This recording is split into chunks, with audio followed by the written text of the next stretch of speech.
لو متضايق ومخنوق اسمع الكلمتين دول. في يوم من الايام سيدنا موسى جاله الشوق ان يعرف ربنا سبحانه وتعالى بينام ولا لا، فسأل ربنا وقال له: يا رب ألا تنام؟ هو انت يا رب مش بتنام؟ فتعجب ربنا وقال له: يا موسى ان اردت هذا فاذهب الى الجبلين. وفعلا ربنا اوحى لسيدنا موسى بمكان الجبلين. راح سيدنا موسى ووقف بين الجبلين، بعيد عنه بشويه بير ميه.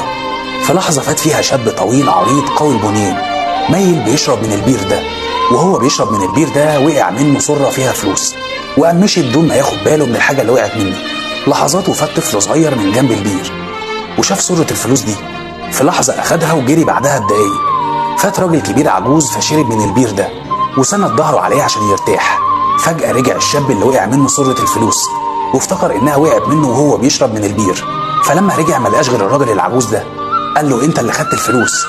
الراجل قال له: فلوس ايه يا ابني؟ المهم كل ده وسيدنا موسى بيراقب من بعيد ومش فاهم اي حاجة. كلمة من هنا على كلمة من هنا قام الشاب ده قتل الراجل العجوز.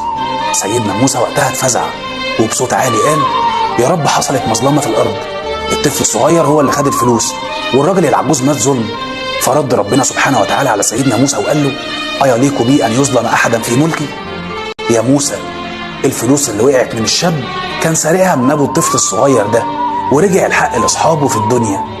يا موسى العجوز اللي مات ده كان قاتل أبو الشاب ده ظلم، والشاب ده كان لسه طفل وقتها، ورجع الحق لأصحابه في الدنيا.